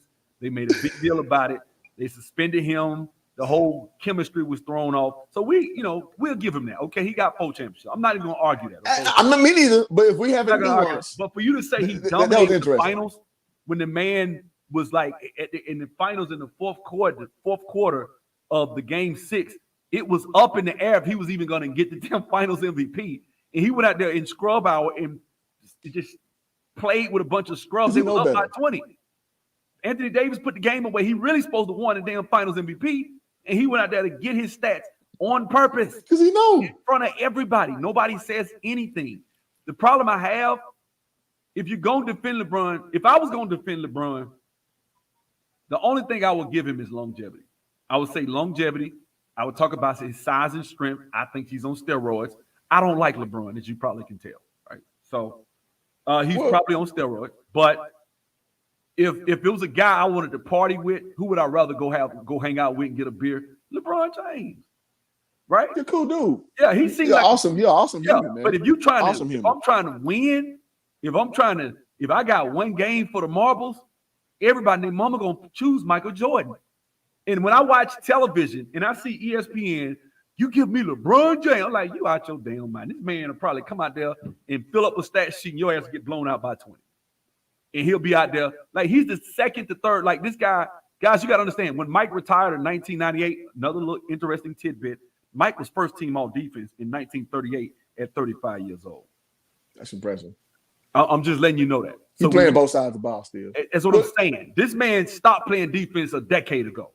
Like, Let me stop saying that. Yeah, it's been about a decade. You remember Kyle Kuzma throwing him in position. I want to say this too. In the finals, that's one, like from an odd standpoint, one of the most lopsided finals like in 30 years. Like, so we got to understand, with Miami being in the finals, from the number standpoint, odd standpoint, one of the most lopsided finals that we've ever seen in our lifetime. So we got to be honest Jimmy about Butler what was saying to the man. Jimmy Butler talking to the man like a stepchild. Or Jimmy Butler got his ass a couple of times in those finals. He let Jimmy Butler and a bunch of like second tier players, because the whole damn team, Hero was hurt, Adebayo was hurt. Yeah. All their pieces were gone. It was just Jimmy Butler. Jimmy Butler. See, and let me go ahead and go here for a second. LeBron James, this is why I can't call him the GOAT. LeBron James has had a career of, it's certain guys in the NBA that just can make him struggle. Like, and he'll have a game where it's nothing if you go against, if somebody told me they played the Clippers in the playoffs this year and LeBron averaged 16 points, I would not be surprised because of Kawhi check him. And Kawhi gives him problems. Kawhi is a great defensive player, bro. And so For sure. I'm not trying to drag the man for that. I'm not dragging him because the man probably would have gave most people trouble. But the point I'm trying to make is these are just things that people leave out to beat for the narrative of now. It's all about now. Like right now, I love Steph Curry. He's changed the game. It's undeniable. I know people are going to think I'm crazy for saying this, but this is just what I've seen with Steph Curry. If you check Steph Curry physical and really get in his chest, he's not going to get off like that. If you get in his chest and get physical, and you're a ball player, you know damn well I'm talking about that lockdown, chest to chest, physical defense, he usually struggles. But if I watch ESPN, they'll say, well, he can go into any era and he would just, and I'm like, look, this shot is ridiculous. I'm not going to lie. His shot, I'm not saying he would average 5. I mean, he would still get a lot of points. But in key moments, I think in like clutch moments, I think he can be shut down. And we've seen that in the finals. Is why he's never won a finals MVP. Because when he goes against Chris Paul, he struggles. We saw that the other day. Even when they beat him, he only had like 20 some odd points. Chris Paul's got that old school physical, I'm a body you mentality. And so they don't play defense like that no more. And I love him. He's probably my favorite player in the NBA right now. But if I was to take that guy and put him in a situation in a clutch moment in the 90s where they can get physical and hand check, he's probably going to do half of what he's doing now. I can give him, I say he averaged about 20 points. I give him that, which is pretty damn good because they probably wasn't doing about 75, 80 points a game. So that's pretty good. Mm-hmm. But I don't think he would have came out. That's why when he would hit 7 threes in a game, nobody did it because nobody shot that much. And it was a lot more physical. And I'm not saying it's better or worse. I just don't think that you could tell me that a guy that can't handle physical contact is going to dominate in any era, which is what you see on ESPN. You see that on Fox Sports. You see these people lying to these kids, and they don't know because they're not aware. And most people don't know that they only had 80 points in the game, 75. So these people think, oh, they was hitting 140 points in the game. And I'm thinking, and then when you try to watch ESPN and say, well, they're more skilled, what they're saying is those players are so much better than they were then. I'm like, okay, so you're trying to tell me that the Atlanta Hawks are better, if they go against the damn Orlando Magic. You're telling me that those two teams are so much more talented because they scored 150 points apiece, 146 to 148 or something. They're just that much more talented? Or is it just, which is the most logical thing? Is it that they're that much talented? Or is it they're shooting a lot of threes? Because I just went to a game against the Charlotte Hornets in Atlanta the other day, about a couple weeks ago. It was boring. I got up and left in the beginning of the I think you told me that when I met you. Yeah, it was like I got up because they were just jacking.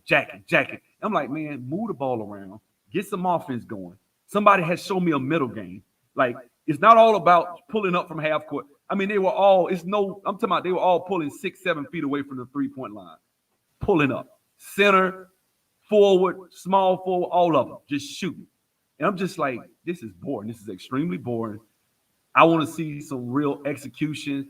I want to see something. It's more exciting for me to see people get more physical, check each other. Now, look, I'm not knocking this game the way it is now. I'm not. You know what I'm saying? I'm knocking it. I don't like it. I don't like it.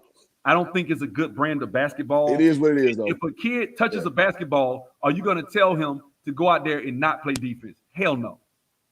When a kid plays basketball, first thing you're going to do is say, hey, go out there, you lock up on defense, don't let your man score. You get to the NBA, hey, bag up. And we all got Mike D'Antoni to thank for this.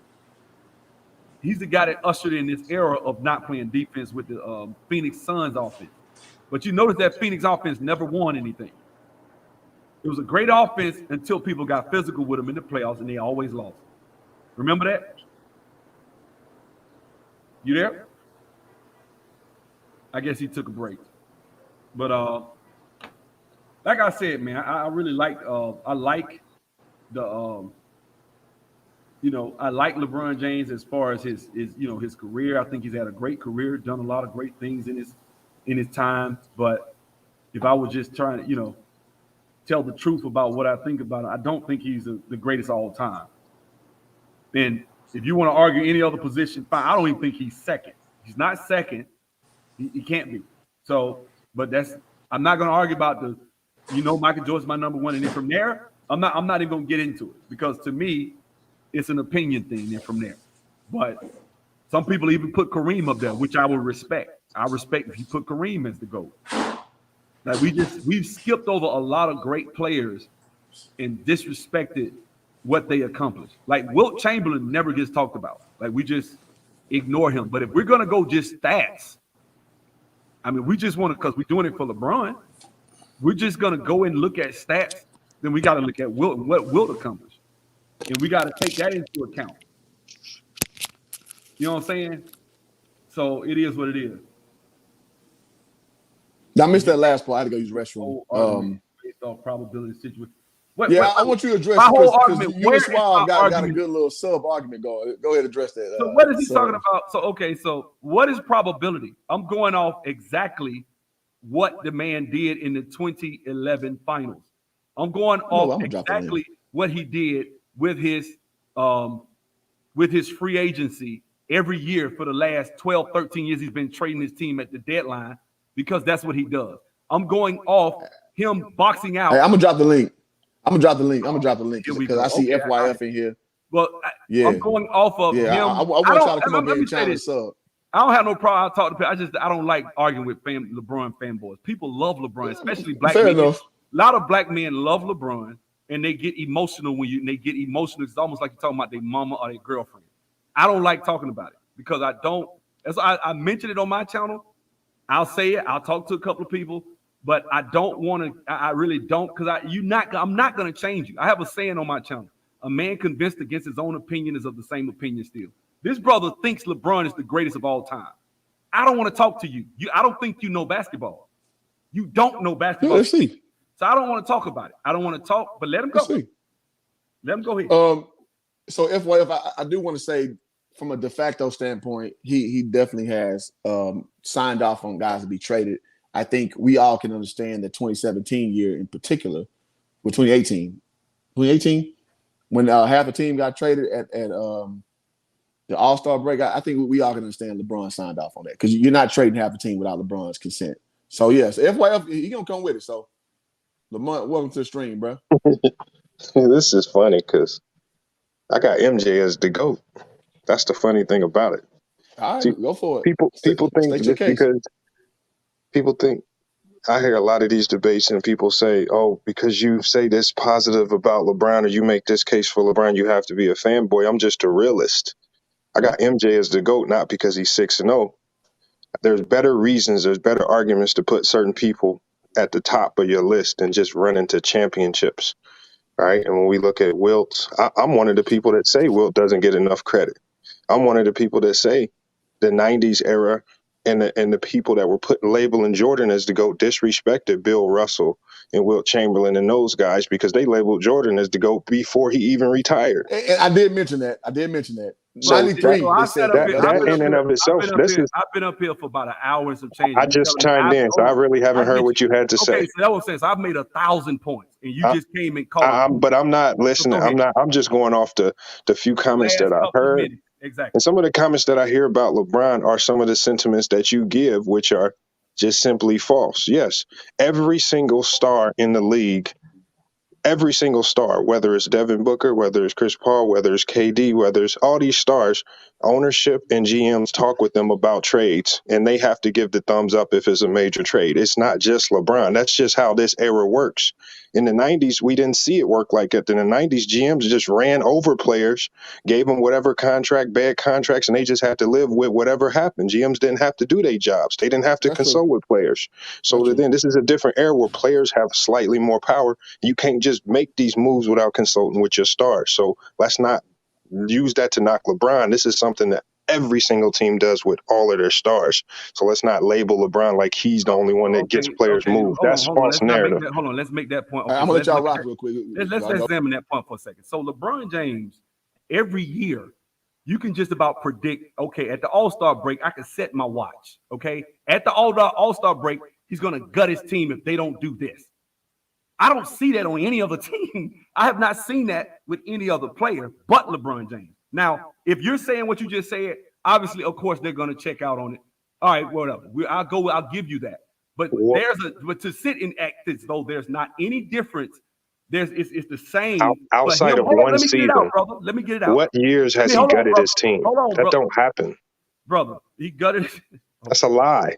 Brother, that's not you telling me. Okay, tell me all the years where he gutted his team. The Cleveland Cavaliers team where he traded the whole team. And that's 1 year. That's 1 year. Outside of that one single year, what year did he? The year where they hold on, let me talk. The year that's a lie. Brother, can I talk? Okay, so the year that they had the two players, they had Kyle Kuzma. That's another year, right? Every year he has to gut his team, and for us to sit here and act like this man doesn't, that's why I don't want to talk about it. That's why I said what I said, because although you say it, it's almost like sometimes people say they want to be fair, but some shit they just deny, and I'm like, okay, well, we just gonna disagree, and I just think it's futile to talk to you about it, because I don't think I'm gonna change your opinion, and you sure as hell not gonna change mine. There's no way in hell you're going to change my mind and tell me that every year LeBron James has a team is not going to be pressure from the media to campaign to get his team traded. The media every year, if his team is not number one in the East or the West, in fact, they can be number one. If they have a key loss against a team that they think they're going to face in the playoffs, the media starts campaigning. Can I rebuttal? Is there any time I can come in and rebuttal? Go ahead, bro. I'm just saying, you brought up 2 years out of 19 where major trades have been made. And the 1 year you're talking about with Kuzma, the 1 year. So let's start with the year with Kuzma. Well, any GM in his right mind at that point in time was going to give up everything for Anthony Davis. That's not a secret. Anthony Davis said he wanted to come to LA. As a GM, it's your responsibility to make that happen. That's just being a smart GM. This the year in Cleveland. So this is the other year you referred to. This is the 2 out of 19 years. Yes, it wasn't working. Things weren't. Hold on. Let me finish. Just like I allowed you to just ramble on. The other year you were talking about, it was obvious to anybody with a basketball brain that collection of players with D Wade, it just wasn't working, and there were too many locker room issues. So you just brought up 2 out of 19 years and used that to say that LeBron every single year trades his team, when that's a lie. Okay. When first of all, as a player, LeBron has never traded a player. It's the GM's responsibility to make trades and bolster rosters and make these teams better. And I have to credit those moves to the GM. So not LeBron. LeBron gets consulted, but LeBron does not. Let me finish what I'm saying. I know you want to talk, but I'm just talking facts. It's LeBron's job to play. LeBron does not. LeBron does. I'm just responding. I'm just responding to this sentiment. Go ahead. And I'm trying. But you said I'm emotional, but you're trying to talk over me. So let me say, you brought up 2 years out of 19. Where you said you said there you go cutting out. There you go cutting me. You lying, no, brother. There he go cutting me off. You lying. There you go. So this is what he calls me emotional, but he's cut me off before I can get my sentence off. So what I'm saying is he refers to 2 years out of 19. Where I know. I'm gonna let you go. I'm gonna mute my mic as soon as I'm done. I'm gonna mute my mic as soon as I'm done. All I'm saying is he referred to 2 years. Go ahead, sir. No, hoop jargon. He refers to 2 years out of 19 and says every single. These are the fake narratives that people push about LeBron, saying he trades his whole team when, as a player, he's made 0 trades. GMs in his league make trades. Coaches make trades. But LeBron, as a player, can only give those guys recommendations. And you have to listen to a player like LeBron because he's been to the finals 10 times. So a player that almost over half his career has been in the NBA Finals, it would be wise as a GM to consult with him about the team that can get to the finals. So that's just being a smart GM to consult with your best player. So let's stop the sentiment. So this is one of the fake sentiments people like to throw on LeBron, that he trades players when he's traded absolutely no player in his career, none at all. And they just like to throw that on as a fake negative narrative just to throw some shade at him because they don't want to put him as the GOAT, or they don't want to give him a case for the GOAT conversation. Okay. All right. So go ahead, Sub. What I was saying, I was trying to talk to Hoop Jargon, really. But the thing, first of all, you got it, man. But let me say this. Like this is a good debate because FYF, he does this all day, every day. And I respect your opinion, Sub. And that's cool. And so I want y'all to both rock out. Go ahead, bro. And that's cool. I have no problem with that. But the thing is, I don't get on these panel discussions. I don't like getting on them because you're not going to change my opinion. He's not changing mine. To say 2 out of 19 is really disingenuous because, of course, he didn't come in as a damn rookie and trade his team, man. Like, so you count 4 or 5 years where he was a rookie. Then you count other years up until the Miami year, right? He wasn't going to run Pat Riley. So you're only talking about the Cleveland years and the Laker years. Those are the only years. And what I'm saying is, and what I said at the very beginning of this, let me go back to the very beginning. This is what I mean when this is why people say this. LeBron James, I think it was ingenious, when he got to the NBA, he made a decision that was smart. He infiltrated the media. Now, it is well documented by other people that have been fired that are no longer at ESPN that LeBron James controls the media. He wants to control the narrative. This is what Stephen A. and a lot of people have verified, right? So when you go to the media and you see the media campaigning every year, literally within this guy, since he's been at the Lakers, and we're looking at 1, 2, 3, 4 years, this is the 4th season. He has campaigned for Kevin Durant, Steph Curry. He got Anthony Davis, Paul George, Kawhi Leonard, right? The only one he didn't campaign for was, what's his face? Klay Thompson. I mean, the guy has campaigned for everybody in the league to be on his team, right? And so my thing is, as an athlete myself, as a ball player myself, I don't respect that, right? And so what I said was earlier before you got here, brother, was that he got the media to lobby and campaign for him. That is one of the biggest it's like I can control things. Now, we and this is established as a fact by people that have worked in the media. So I'm not going to deny the people that work there. It is a fact that he controls the media.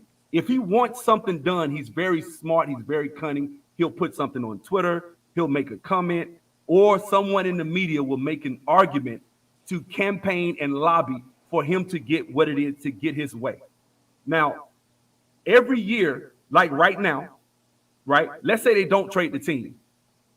They're trying to trade Russell Westbrook. If they don't trade him, that doesn't mean that machine that I just described is not at play right now trying to get him traded. They're talking about it. They're putting it out there. Just like they got Urban Meyer fired, right? They talked about Urban Meyer every day. They wanted him fired. He got fired, right?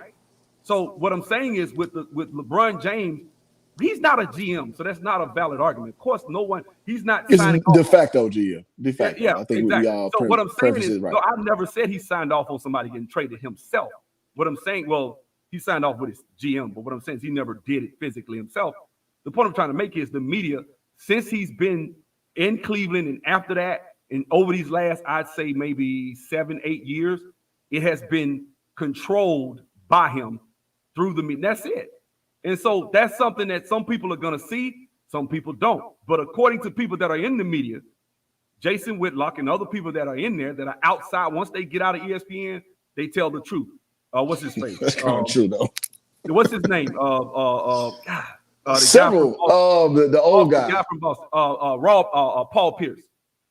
Paul Pierce said before it. That, though, many of them. Like, I got to talk about LeBron all the why.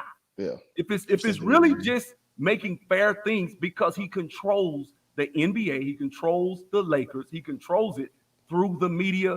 He's bought it. I think he got people on payroll, to be honest with you. That light-skinned guy that played in the NBA, I forget his name. He's a no-name guy. I'm not talking about like Richard Jeffries or the other guy. But there's another gentleman that played. Oh, you're talking about freaking the center guy. He played for the Cavs. He's a bum. He played for UCLA. Yeah, that light-skinned dude. Yeah, Ethiopian guy. That guy says some of the crazy. I'm like, man, this dude got to be getting paid. And so he's actually. That's when I say what I'm saying. Yeah, he's been exposed for like. Am I saying that he doesn't successfully do it every year? But if the team has a situation in the early, let's say they first in the East or the West, and they beat a contender, they won't be talking like that. But if they struggle with a contender and lose a couple of key games, they lose 3 games in a row, you'll see the narrative 24 hours a day, 7 days a week. LeBron James. He needs Ryan Hollins. And that's him. They'll keep LeBron James needs it. And so what happens, the player will mess around and get traded. If he doesn't, he's on the team. So, of course, he wasn't successful every year, but that machine is at work. And that machine is how he does it, because you're right, brother. It's not his physical job to actually make the trade. So when I say that, and when people say that, I'm at the game in Atlanta 2 years ago, and the whole Atlanta crowd is chanting to the Lakers team, LeBron's going to trade you. LeBron's going to trade you. We right there clapping and laughing behind the bench, right? What are they saying? Are they all just ignorant? No, what they're talking about is they're talking about this machine. They're talking about, of course, Rob Pelinka's going to make the trade. But you got Clutch Sports running the whole damn, like they're deterring players from the Clippers at LeBron's behest because LeBron doesn't want the Clippers to become a contender. Go ahead, brother. Yeah, go ahead. Look, I'm going to give you an example just here in Phoenix. It's a writer, CBS online, CBS Sports Online named Ron Miller. Every story that talks about the internal workings of the Phoenix Suns with regards to players, he will personally call Devin Booker up and get his okay to push the story. My example with that is that all of these star players in every city. Now, again, the bigger you are, the more people in the media are going to want to cater to you. But just on a smaller level here in Phoenix, there are people in the media that are willing to cater to Devin Booker and push certain stories or not push certain stories just to keep him happy. This is something that happens. That's a real life example with real names. This is something that happens with all of the best players in every city. If you're the best player, you're going to have some control either over the local media. And if you have a national name like LeBron, KD, right? If you have one of those types of names, you're going to have more power with the national media. That's just how this game goes. That's just part of the game. If you're at the top, you can control more things, just like Jordan. Jordan had a lot of Ahmad Rashad. Ahmad Rashad That's fair. only push all positive news about Jordan. There's a reason for what that. Very you fair. Never saw Ahmad Rashad put out anything controversial about Jordan. There's a reason for that. There's a lot of people who did the same thing for Magic Bird, and that's just the way it goes. If you at the top, you control everything. Now, if you don't want to accept that, that's just the business of basketball. I don't let that filter what I see on the court with what these players do on the court. So again, trading players and all of this stuff about trading players and these fake narratives. Yes, when fans chant that, they are 1,000% wrong because players don't trade players. GMs make trades, coaches make trades, front offices make trades. And what we need to start doing is when those trades don't work, instead of blaming players like LeBron, you need to blame these front offices for not having the foresight to put these things together properly. This is why GMs get fired. This is why coaches get fired. This is why player development people get fired because they make the wrong moves there. So let's not blame LeBron for everything, right? Just because it either doesn't work on the court and teams have to make trades. That's just irrelevant. What we're talking, when we start going down that lane, what we're doing is we're getting away from talking about basketball and we're crying about the inner workings of how the game actually, this is a new era. Players have more control. Players are going to have more say-so. It just is what it is. We got to stop crying about that and let's get to talking about basketball and what we see on the court because that's not something that's going to change. Players are only going to get more control as media contracts get bigger. As social media gets bigger, that's the only thing that's going to happen is players are going to get more control going into the future. So what you see with LeBron is just a small snippet of what's going to start happening in the future. This is one of the reasons why the 90s had so many bad teams at the bottom of the league, and those teams never got better because nobody put those GMs' foot to the fire for being trash GMs. They were just okay with being mediocre for a long time. So now this is why you see GMs getting fired, GMs getting called out. Because now they have to start doing their job. They can't just walk around and be mediocre because this era is starting to apply pressure the right way. So with LeBron James, let me say this before you go. So I'll let you finish, Lamont. Go ahead. I'm just saying this conversation I thought was about his legacy. And when we talk, there's no other player, when we talk about their legacy, we get to crying about so many off the court things that are so irrelevant with regards to what we see on the floor. With LeBron, it's going to be hard for you to cry about what you see on the floor because he's a great player on the court. Now, the thing that I heard that made me want to come in here was the comment about Wilt Chamberlain's stats. And I'm assuming he says people give LeBron credit for his stats, but they don't give Wilt credit for his stats. I make that argument all the time on my channel. How did Wilt and Bill Russell get overlooked? So statistically, they were great. How does Bill Russell get overlooked? He has 11 chips. Jordan only has 6, right? Because if you're going to use the 6-0 narrative to make Jordan the GOAT, how come Bill Russell isn't the GOAT? Because he has 11. Okay, right? If you're gonna go statistically, if you're gonna go statistically, you can stop saying that. I'm saying if you're gonna go statistically, because like I said, I was very quiet when you was talking, my guy. I ain't say a word. Go land the plane, Lamont. Go ahead. I'm saying if you're gonna go statistically, Wilt Chamberlain, 50 points averaging 50 points for an entire season. That's something Jordan never did. So what I'm saying is Jordan usurped these guys before he even got to the 6 championships. He got to 3 championships and they labeled him the GOAT. So again, that was something that the media did. That is something that the media did for Jordan. The media pushed Jordan and made him the GOAT. So let's not get mad when today's media, who obviously has a financial, right, for them it's financially driven to push LeBron because he's the money maker. Let's not get mad when you see them and their figureheads in the media pushing him as the GOAT, because they do that because it drives revenue to the league. That's all. Okay, so I would say this before you go, Sub. The natural pushback is, now that we know that, which I agree with you, Lamont, I got Jordan as pretty much the GOAT. Him or Kareem, I'm good either way.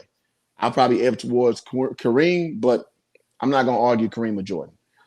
I think now that we're in the information age, we can kind of usurp that sentiment that when the national media push you so hard, is probably agenda driven. So I'm with you. Like, I actually made a video about this when I was watching the freaking Last Dance. I made a reaction video, and I pointed out how that was capped, that they put Jordan as the best after his first 3 championships. I thought that was bullshit. And I respect Jordan to the highest order. Feel I got on my damn shirt right now. You feel me? So with that being said, I think that's a little reckless what you're saying, Lamont, about saying that LeBron's not trading these people, because he is the de facto GM and he has unprecedented cachet that other guys did not have. Now, I respect the fact you're saying that he's not the one pulling the trigger. Fair enough.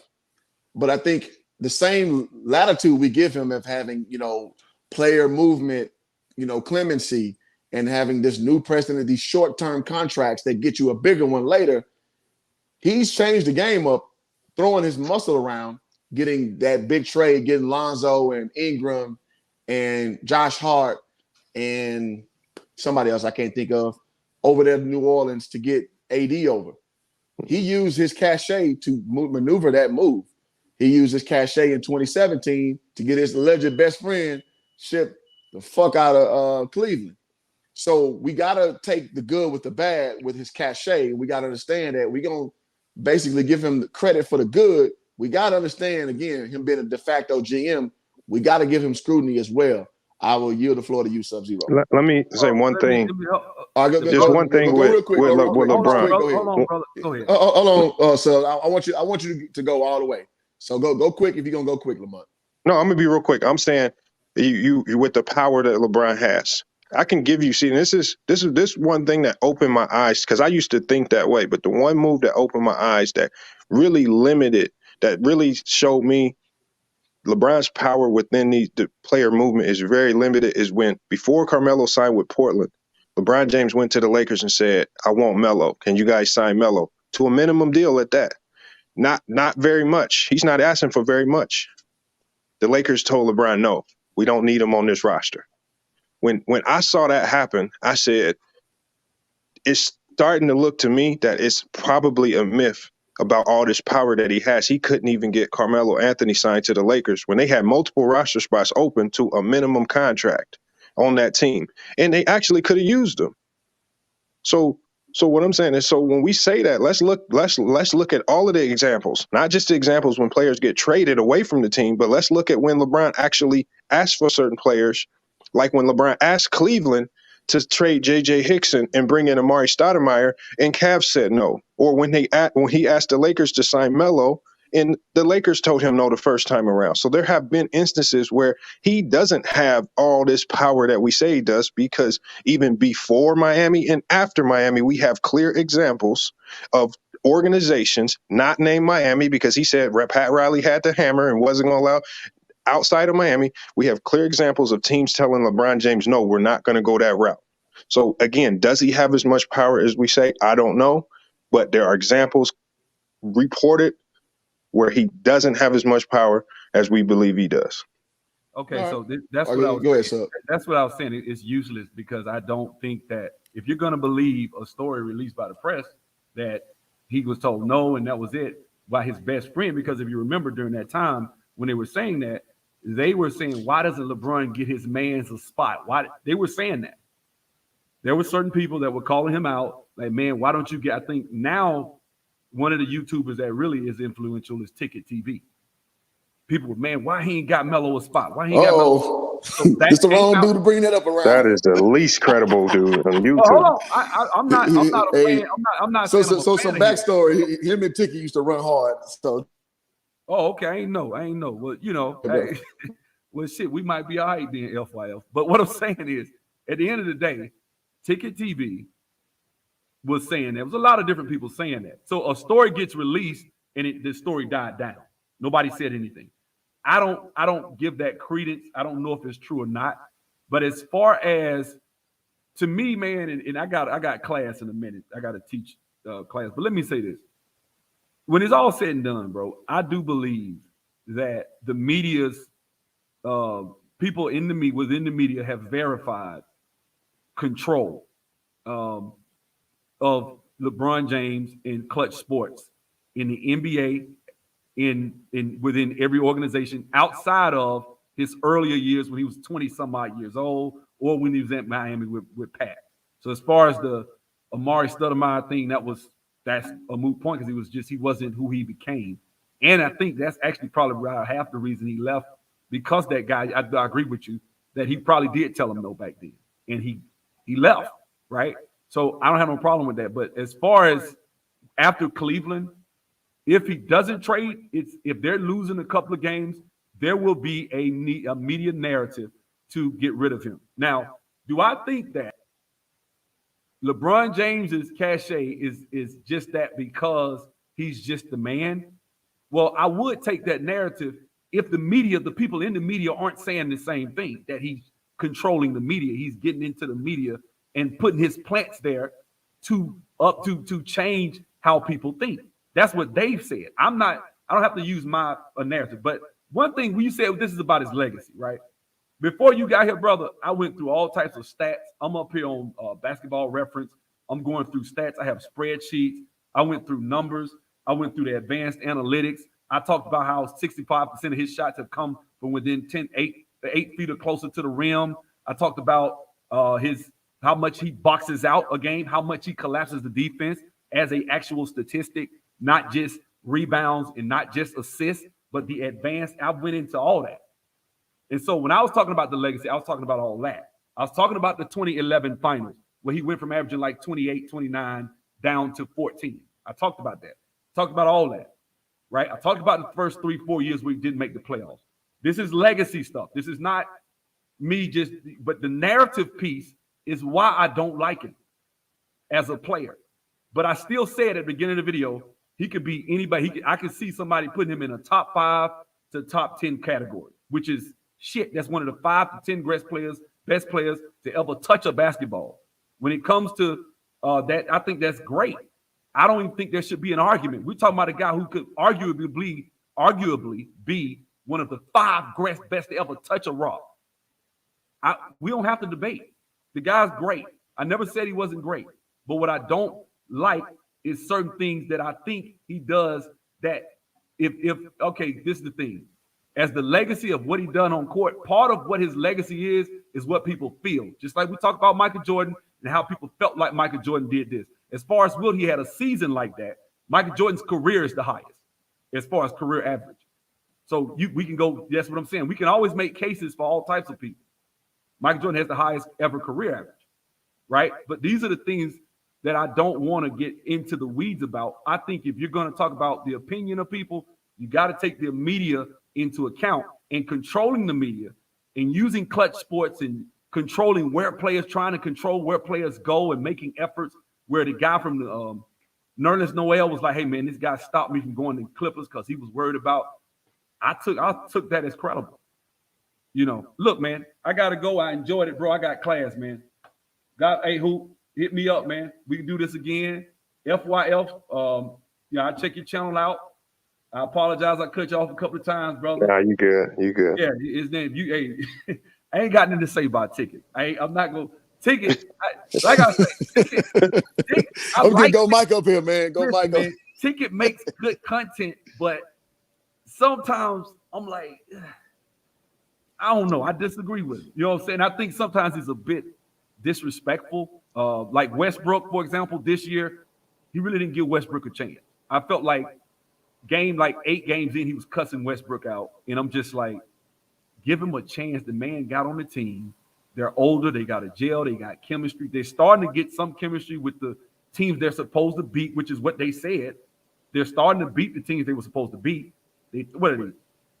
16 and 13 now. So give them a 16 chance. 14, something like that. Yeah, something like that. Something like, okay, they winning when they supposed to. Those are the games they're supposed to win. Westbrook cut down on the turnovers, and they're still dragging him and talking about the man. I don't know, Sub. See, Sub, you my guy, but I can't meet you there, dog. I don't think. Listen, I don't think they're gonna win. Lamont, no, I'm not saying they're gonna win. I said this on Inception. Westbrook. I'm not saying they're gonna win. What I'm saying is the stuff they're saying about Westbrook is unfair. I'm not saying that the team is gonna work. I think Westbrook's not a smart player, but he did cut his turnovers, and nobody said that's fair. They were quiet. Nobody said. They were like that is true. They went over to Anthony Davis after they talked about. As soon as Westbrook has one bad game, they back on Westbrook. Yeah, that's true. It's unfair. This is it's like Kevin Durant said, it's a toxic environment wherever he goes because of his media fanboys. But anyway, guys, I got to go. Y'all have a good Appreciate you, dog. Appreciate you, SubZero, man. Y'all sub that man channel, man. But that's why I like about this. Like, it's supposed to be like this. If you're talking about some real stuff, you know what I'm saying? And nobody cussing nobody out. Nobody calling you stuff your mom ain't name you. And I like, even though Lamont, you be coming in like a wrecking ball everywhere you come, but that's good, though. You know how you roll. And that's good, though. I think people need pushback because if you know basketball like that, you got to be able to back up what you're saying. Even if you feel passionate about it, somebody gonna challenge you on it. You got to be able to stand firm on your square, as they say, no matter what. So I do appreciate that about you. And, no, I appreciate it. It was a good conversation. I ain't gonna lie. Yeah. I liked it, man. Yeah, and that's why I bring in cats who hooped. So because it makes for better conversation, in my opinion. Yeah. I know that doesn't make for like all the numbers all the time, but I like cats like you who hooped. Cats like Sub who hooped. He played for the legendary Ben Jobe. So he know what he's talking about. Yeah, man. He played at Tuskegee College, man. So after he left Southern, I think man. So he know what he's talking about. Yeah, so that's what's up. Yeah, man. You got any closing thoughts? I'm here watching clothes and shit. Yeah, I'm about to get to I gotta get to doing some stuff myself. But my thing is, I tell people when you talk to GOAT conversation, you gotta be careful. You gotta be careful by saying, like, obviously it's fine to have your personal preferences to GOAT, but you have to be careful jumping on other people for labeling someone else as their GOAT, because it's a lot of flawed criteria that's used. I think it was flawed criteria used to make Jordan a GOAT. And if you use that same criteria, let's say the criteria that made Jordan a GOAT, if you use that same criteria and you apply it to Bill Russell, it makes Bill Russell greater than Jordan. And so you have to be careful, because if you just make some criteria up just to put Jordan over LeBron, that same criteria don't hold water when you use it with Wilt and let's say guys like Bill Russell, because they got more chips. Wilt has the statistical accomplishments that won't be touched. And so you got to be careful by creating this criteria and saying this is what it takes to be the GOAT, because that's going to start hurting Jordan in the long run when people start having these debates, and it's going to make you look crazy. But no, it was a good conversation, man. I had no problem with it, but I can't get mad at nobody that pushes back against, guys from that older area of basketball. They don't like to tolerate this media stuff. I mean, it's a new age, but I've just come to accept it and just say this is just how it is now, and players are just taking advantage of it, and that's all I feel like they're doing. No, I'm with that, and that's just reality. A lot of new things come with new eras, new clemency, as it were, new latitude. And I think this stuff need to be said, because a lot of people, the average conversation with GOAT conversation, this don't come up. So because it just turns to like basically a stat war. And if we're being honest, if we're comparing eras, you can't just do empty stats, dog. It just doesn't work that way because there are a lot of factors. And we talked about earlier before you got on, Larry Bird being one of the quote unquote greatest shooters. If you look at his percentages, it doesn't agree with that, right? Yeah. But when you factor in nuance that he didn't grow up shooting threes. So when threes were implemented, that was a new shot. So you got to factor in his percentages as him ingratiating that into his game, but still having a pure form. Like, so you understand if he played it his whole life, or most of his life for that matter, he would have been a higher percentage three-point shooter. So that's where like stats kind of get in the way. Because you know how it is, Lamont. If you ain't hoop like that, if you ain't coach like that, all you're going to do is look at the box score. We know how it go. Highlight film, box score. That's the good way for anybody who's anybody can act like they know the game. But if you played the game, you know it's deeper than that. And it's hard to convey that to a lot of people without coming off pretentious, without coming off as like you are belittling somebody. But, you know, like I know, if we saw it at a certain level, it's just like, dog, it's just how I see it. Because I know the numbers don't always tell the story. I'll give you an example. My 2 years in college, bro, I shot 58% from three. 58%. So by the numbers, I'm like one of the greatest three-point shooters that ever lived. They don't show that I shot like 11 threes the whole year. You know what I'm saying? So numbers lie. So you got to understand the whole body of, I mean, I can shoot it, but it wasn't my game. You're not going to win with game planning me from shooting threes. But if you leave me open, I'm a big man. I'm shooting that bitch, and it's going to go in more likely than not. But you don't game plan around me shooting threes. I'm not a volume shooter. So nuance is, I guess, the word I'm looking for. And so I think it's so important for these conversations. And it's hard to convey it to people if you never really played that level because it just means nothing to you. But I think with like a player like Bird, even with he shot less threes, even though he didn't shoot that great percentages, when we talk, almost anybody you ask, when you tell them to name the top 5 shooters all time, almost everybody's going to include Larry Bird. Like, I think everybody already understands that with Bird. But I think when it's time to use that same train of thought when you talking a GOAT conversation, people is real hesitant to use that same sentiment when it's about Wilt and Bill Russell and how those guys would have adapted. How would they have adapted their games into the 90s? You know, not just today's game. How dominant would those guys have been in the 90s against Jordan? So that's the things I like to talk about and look at. But nah, you definitely dead on with a lot of that. Well, I'll do you one better. These same people won't give Larry Bird comparison to LeBron because as far as career achievement, damn near did similar in half the time. But you see Larry Bird, some spot-up shooter who, if you go deeper in the stats, when you try to have this conversation, oh, well, he only shot 30-something% from three, like because he didn't shoot them shits. So it's levels to the intricacy of explaining somebody's career who's a, you know, what you would call a household guy. And that's the beautiful thing about it. And that's why I think these debates are necessary. And I'm glad it didn't get disrespectful because nothing wrong with disagreeing. Like, I got to give a shout out to Suave in the chat. He was pushing back on everything, but like, dog, this needs to happen because if you really understand sports, you understand that it's levels, dog. There's so many things that you could pick apart that you got to have a standard created. And if you don't have a standard, it's going to be really hard to find a consensus or you're just going to say anything. So you'll say, oh, yeah, Larry Bird, great shooter. But then if you have a shooter conversation with somebody, you start going to basketballreference.com, you're going to have a bad time. It's going to be hard for you to justify your statement. So with people who understand how great Larry Bird was, who played left-handed the whole game, scored 42 points just to prove a point, you don't even respect it because you don't even know those stories. So that's why I think, again, this whole thing, this whole premise, I'm glad when you came up to give pushback because I know how you roll. It's what it is. But I think it's good. It's good for the whole thing that we do, which is sports debating, talking about the game that we all grew up on because it's necessary. It's very necessary, man. Big facts right there, man. That was a good conversation. I got to get out of here because I gotta walk this dog real quick. But man, do your thing, bro. Definitely I'm gonna go back and listen to what he was saying earlier because I didn't get to listen to everything he said. But man, you got to bring these. You be finding these hidden gem people, man. You gotta let me know when you bringing them on, man. It just be happening, bro. I be in the, the Black Manosphere. I met SubZero in Atlanta. He was very passionate. I made a speech, and he gravitated towards me, and we started talking shop. I'm like, man, let's do a thing about LeBron. I'm like, shit, let's do it. So yeah, it's random, bro. But yeah, man.